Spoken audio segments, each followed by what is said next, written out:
The workshop was eerily silent, with only the power supply of the computer making a bit of a noise today. The room was discarded wires and half-empty cups of coffee. Well, considering his age, he tried his best to keep the caffeine to a certain limit, and there was a notebook spread open on the workbench. Its pages were crammed with lines of equations, hastily scratched out ideas, and fragmented notes.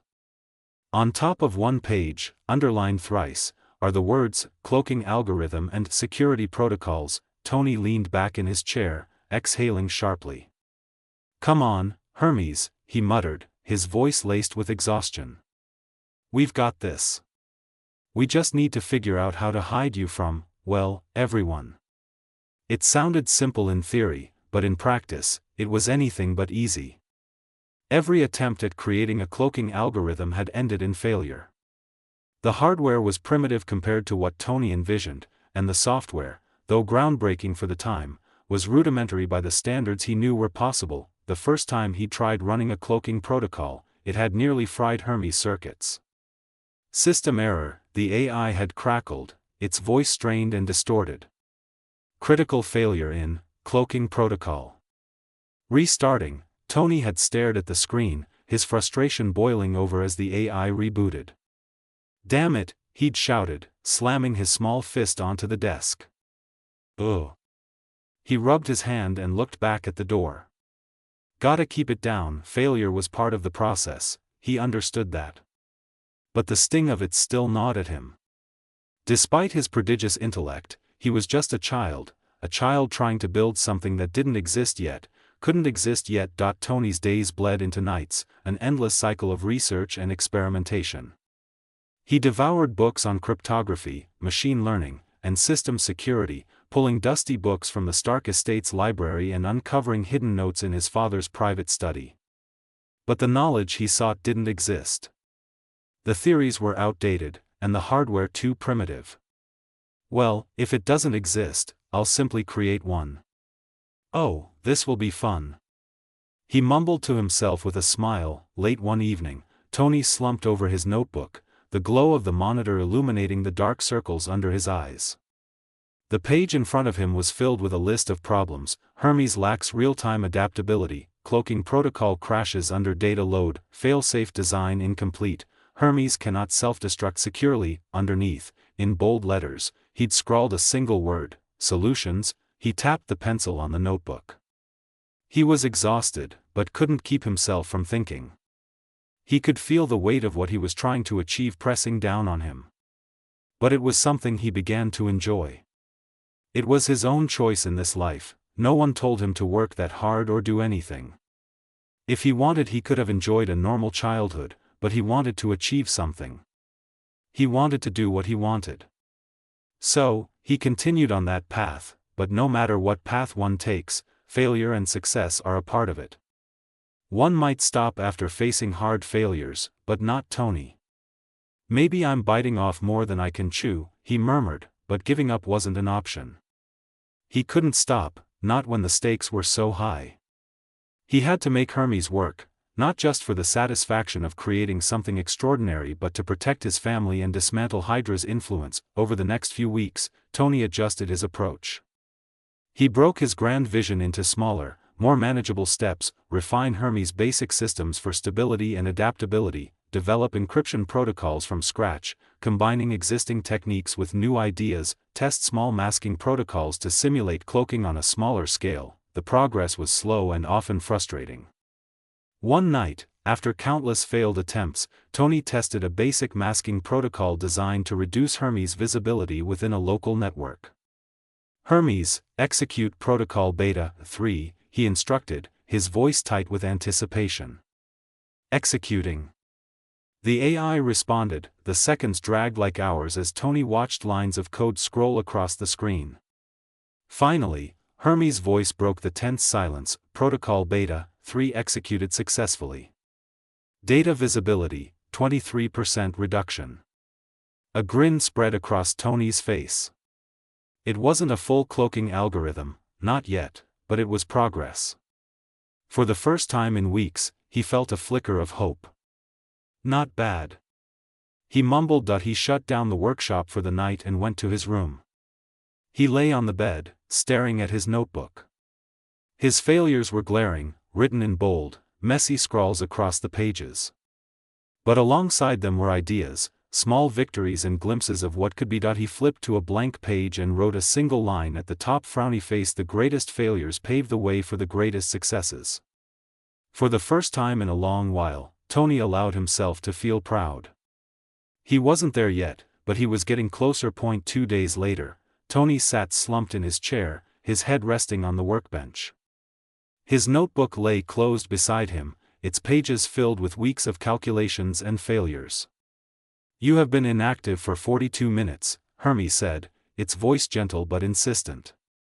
"Do you require assistance?" Tony groaned, his voice muffled against his arms. "No, Hermes. I'm fine. Just tired." But it wasn't just exhaustion. After countless failures and the feeling of hitting a wall, he couldn't break through. Well, he finally noticed his limit. The workshop door opened, and footsteps echoed softly on the floor. Maria walked inside and her eyes fell on the cluttered space. She then looked at her son. "Just what are you trying to achieve? You look so exhausted." "Tony," she said gently, walking over to him. He didn't respond, too lost in his thoughts to notice her presence. Maria placed a hand on his shoulder, and he jolted upright, startled. "Mom." "I'm working, Tony," she interrupted, her tone firm but kind. "Look at me." Reluctantly, he turned to face her. The concern in her eyes made his chest tighten. "Shit. I was so focused on the project that I didn't notice anything around me. TSK. I made her worried. That old man was enough headache for her, and now she is worried about me." "But, you need to take a break," she said, brushing a strand of hair from his forehead. "You're pushing yourself too hard."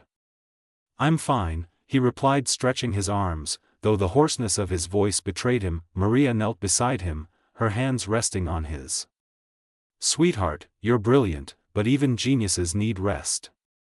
Whatever you're working on, it can wait." "It can't," Tony whispered, his voice cracking.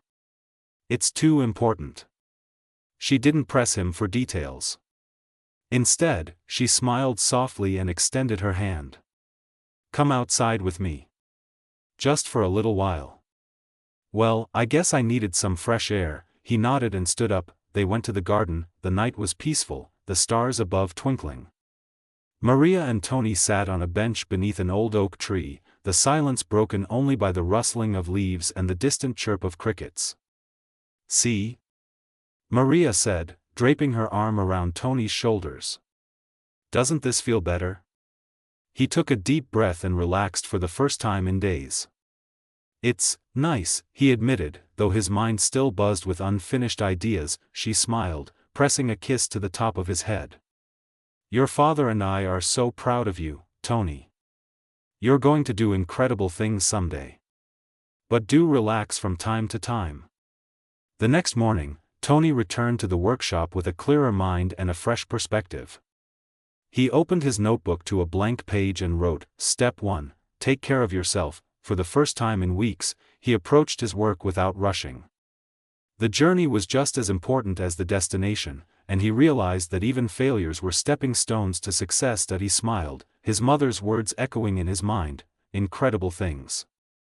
That noon, Tony finished his regular studies and sat in his room, scribbling furiously in his notebook. But this time, his thoughts weren't solely focused on Hermes or cloaking protocols. He needed balance, and he knew it.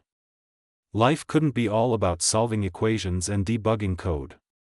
"Edwin?" Tony called out, his voice carrying through the hall. A moment later, the new butler appeared in the doorway. Edwin Jarvis, a composed and kind man in his late 20s, had recently taken over after his predecessor's retirement.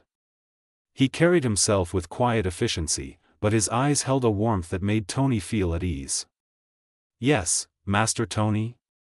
Jarvis asked, his tone measured but curious. "I need a favor," Tony said, tapping his pen against the notebook. There's an empty room on the third floor, right? The one Dad used to store all his old junk? Indeed, sir, Jarvis replied. Your father intended to turn it into a second library, though he never quite found the time. Forget that. Tony waved a hand dismissively. I want to turn it into a gym. Jarvis blinked, his expression remaining neutral, though his eyebrows rose slightly. A gym, sir? Yeah. Tony nodded, closing his notebook and standing. I've been spending too much time cooped up in the workshop. I need something different. Something physical. You know, to clear my head. An excellent idea, Jarvis said, inclining his head. Physical activity is vital for maintaining both mental and physical health. Shall I begin preparations immediately? Yeah. Clear out the room, and we'll order the equipment. Oh, and make sure it has space for a boxing bag. I think I'd like to learn how to throw a punch. Jarvis smiled faintly. I shall see to it at once, sir. Tony's new routine started very early the following morning. The third floor's old storage room had become a small but very workable gym. Sunbeams from the wide windows streamed into the place and cast warm light on brand new, neatly aligned pieces of equipment against the walls. At the center of the room hung a very robust punching bag. Wearing a simple gray t-shirt and shorts, Tony was standing in front of the punching bag, wrapping his hands in soft boxing tape. Jarvis stood nearby with a clipboard, watching closely. Ready, Master Tony? Jarvis asked, his voice calm. Tony nodded. Yeah. Let's do this. He started with simple punches, throwing jabs and hooks at the bag. His form was sloppy at first, but Jarvis patiently corrected him. Keep your elbows in, Jarvis said, demonstrating the motion. Power comes from your core, not just your arms. Tony shifted his position and attempted again. The blows landed this time much more forcefully, and he crossed a small smile on his face. Not bad, he said to himself, taking a few steps back to catch his breath. Then came a few rounds on the punching bag followed by push-ups, squats, and planks. He sweated plenty as the burning muscles pulled through with effort. All the foggy feelings from the past weeks of working non-stop at his workshop began to melt away. By the end of the session, he was exhausted but invigorated. Jarvis handed him a towel and a bottle of water. Well done, sir, Jarvis said. Consistency is key. Shall we continue tomorrow? Tony grinned, wiping his face with the towel. Definitely. He went for his quick shower, had his breakfast, and then went to the study room immediately, knowing full well that even though he often felt that the material was too easy to know, he still needed to stay on top of his formal education. Pay attention, Tony, his tutor said as she explained the principles of thermodynamics. I am, said Tony, though sometimes his thoughts drift to the workshop. Nevertheless, he has taken numerous notes. Still, he took notes diligently, his sharp mind soaking up the information like a sponge. In the evening, Tony returned to the workshop, feeling a renewed sense of focus. He opened his notebook and reviewed his notes from the previous days. The failed cloaking protocols no longer felt like obstacles, they were challenges to overcome. Hermes, he said, turning to the AI's monitor. Let's pick up where we left off. Understood, sir, Hermes replied, its voice steady. Tony began tweaking the code for the cloaking protocol, reducing the complex problem into small work chunks. The only noise that broke the silence of the workshop was the pounding of fingers on the keyboard. He sat back into his chair, leaning back to close to 10 p.m., thinking he had done enough, and the answers were on their way. As he began to tidy up for the evening, Tony's gaze fell to his notebook. He wrote across the top of a clean page, "Balance is key to proceeding." He smiled, turned off the lights, and walked off to bed, knowing he would be repeating it all again come morning. Years later, at just 14, Tony Stark entered one of the most prestigious institutions in the world, MIT. He had spent the last few years proving to everyone that genius could not only thrive in a traditional environment but also redefine its limits. From the workshop in his home to the boundless halls of academia, Tony had achieved more than most could dream of in a lifetime, his achievements in the last few years. Well, he outdid himself. Tony's mind had become a wellspring of innovation. By 12, he had developed a revolutionary cloaking device for small drones, using a refined iteration of the protocols he'd struggled with years earlier. This project won him international recognition and awards in science and technology fairs, though Tony was already focused on the next breakthrough by the time he accepted them. Hermes, his AI assistant, had also undergone significant upgrades. Once a basic system with limited capabilities, Hermes was now an intuitive, semi-autonomous companion. Tony had coded a neural net that allowed Hermes to predict user behavior, adapting responses and operations to better suit needs. It wasn't perfect yet, it still struggled with sarcasm and human nuance, but it was leagues ahead of anything else available. Master Tony, shall we prioritize memory allocation for your new project pipeline? Hermes would ask, to which Tony often replied, Hermes, prioritize snacks. I'm on a roll. With each passing year, Tony's reputation as a prodigy grew.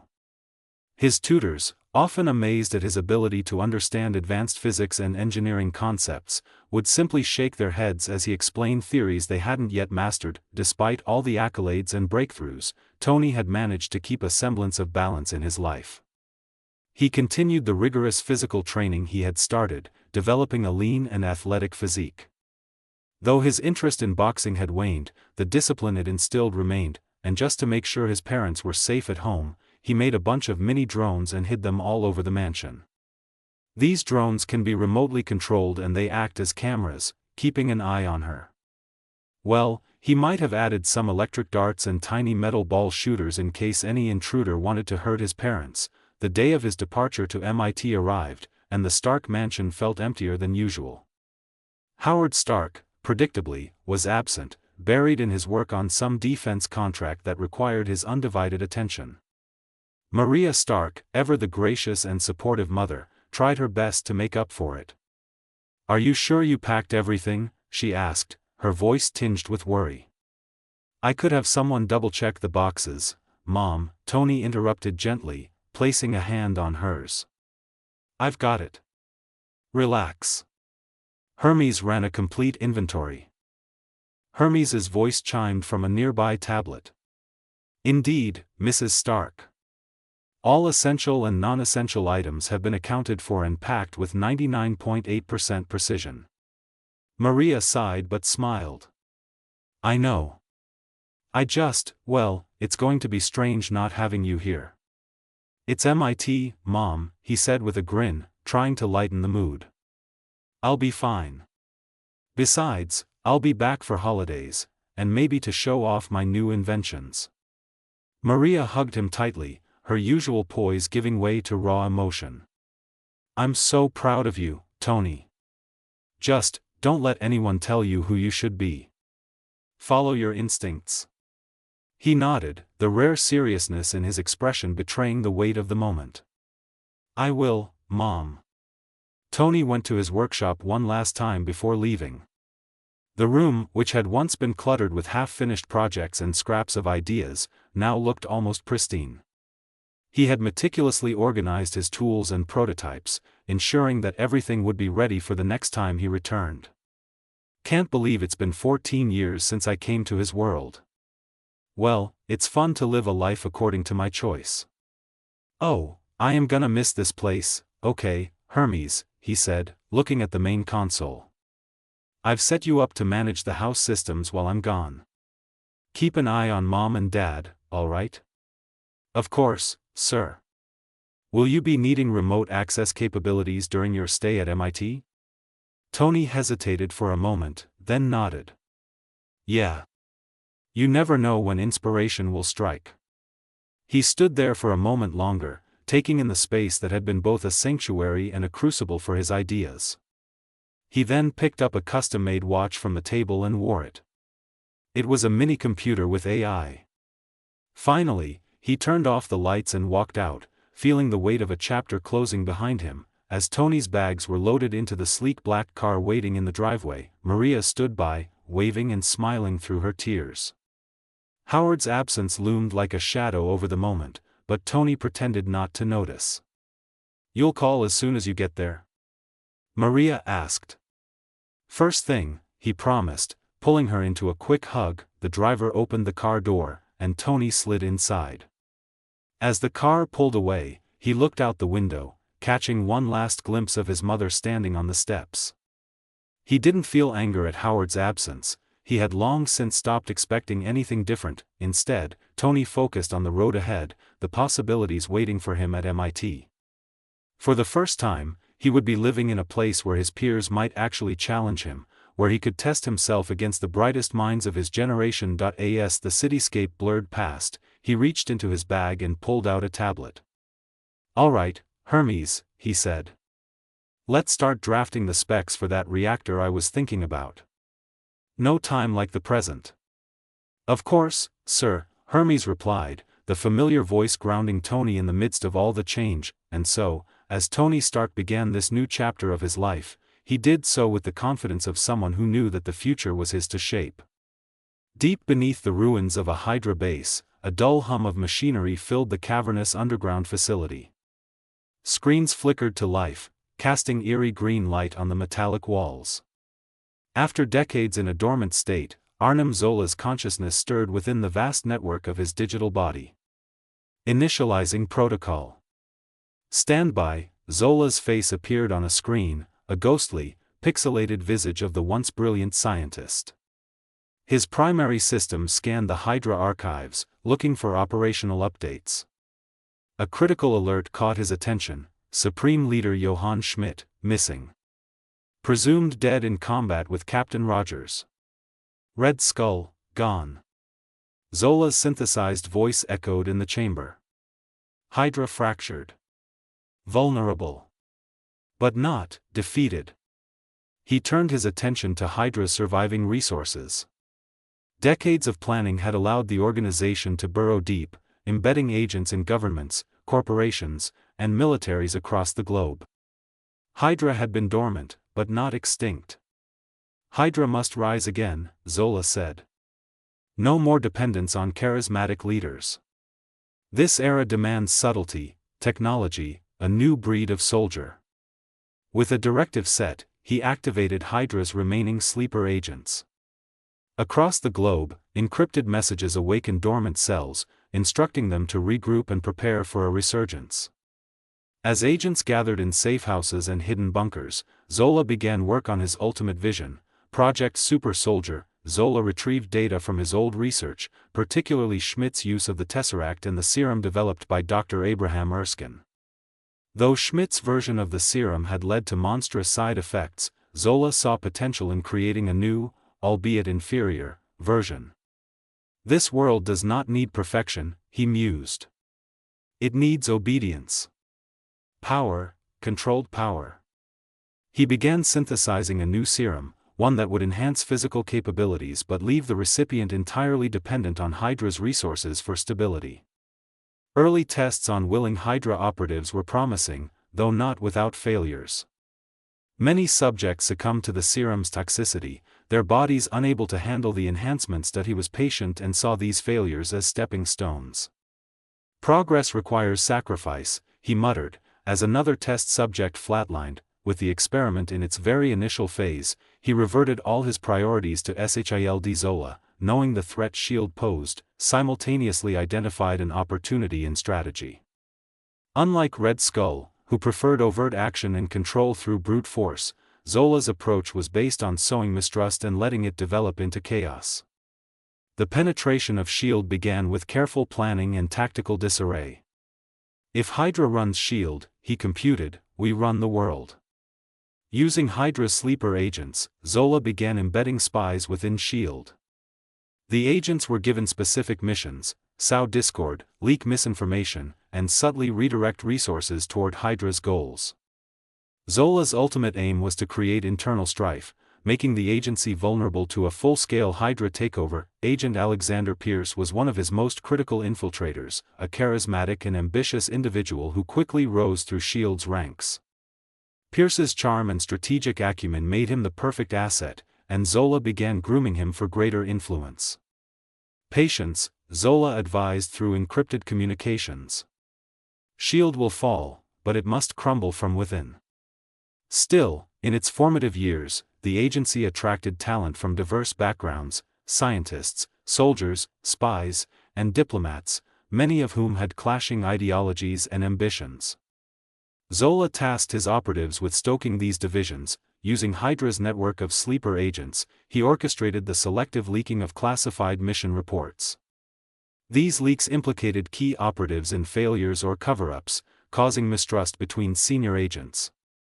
One leaked file suggested that Howard Stark had withheld crucial technology during a critical mission, exposing other agents to danger.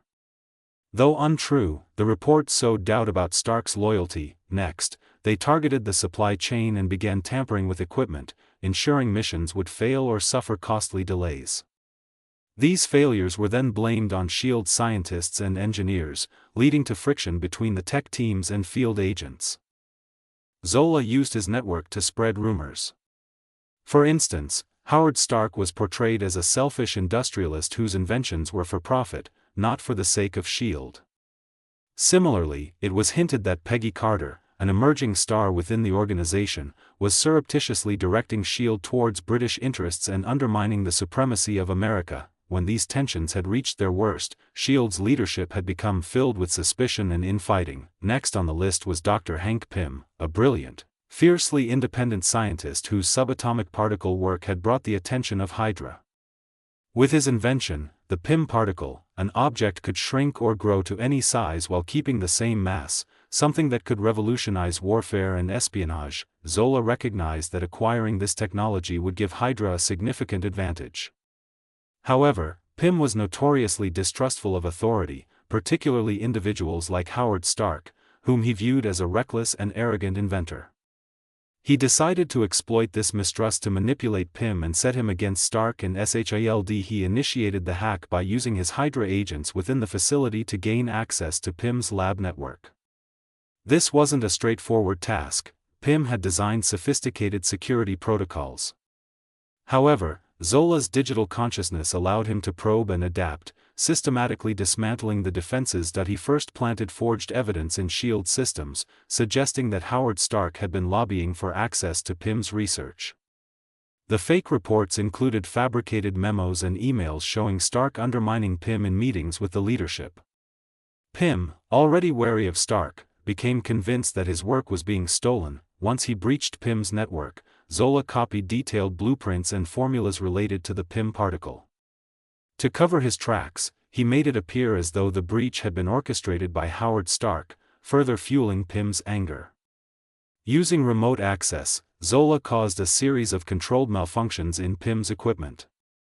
These malfunctions were timed to coincide with inspections by the agents, leading Pym to believe that the agency was intentionally sabotaging his work to pressure him into cooperation. With tensions at a breaking point, Zola used his Hydra operatives to nudge Pym into open conflict with Stark and S.H.I.E.L.D. Hydra agents posed as sympathetic scientists, feeding Pym exaggerated accounts of Stark's influence within the agency. They suggested that Stark had been pressuring the others to take control of Pym's research, framing it as a matter of national security. During a high-profile meeting, one of Zola's operatives leaked forged documents showing Howard Stark proposing a partnership to mass-produce Pym particles for military use. Enraged, Pym stormed into the meeting and accused Stark of theft and betrayal, causing a public rift. Hydra agents subtly encouraged S.H.I.E.L.D. leadership to distance themselves from Pym, citing his unpredictable behavior as a liability. This left Pym feeling increasingly alienated and resentful, pushing him closer to leaving the agency altogether. The operation was a resounding success for Hydra. But Zola didn't get what he was looking for: the formula of the Pym particles. Hank was too careful and never uploaded any information regarding that in the database. Even the Hydra agents failed to get their hands on the main formula. All they got was an early version of some kind of equation. Pym's departure further strained relations between the scientific and operational divisions, with some blaming Howard Stark for driving away a valuable asset. Stark, for his part, dismissed the accusations but became increasingly wary of the growing hostility around him. Zola, watching from the shadows, was pleased. The divisions he had created were deep and growing. S.H.I.E.L.D., he calculated, would remain too preoccupied with internal conflicts to notice Hydra's resurgence, until it was too late. Back to Tony. Back at MIT, Tony's life was anything but ordinary. Between advanced courses, research projects, and private tinkering, he maintained a relentless pace.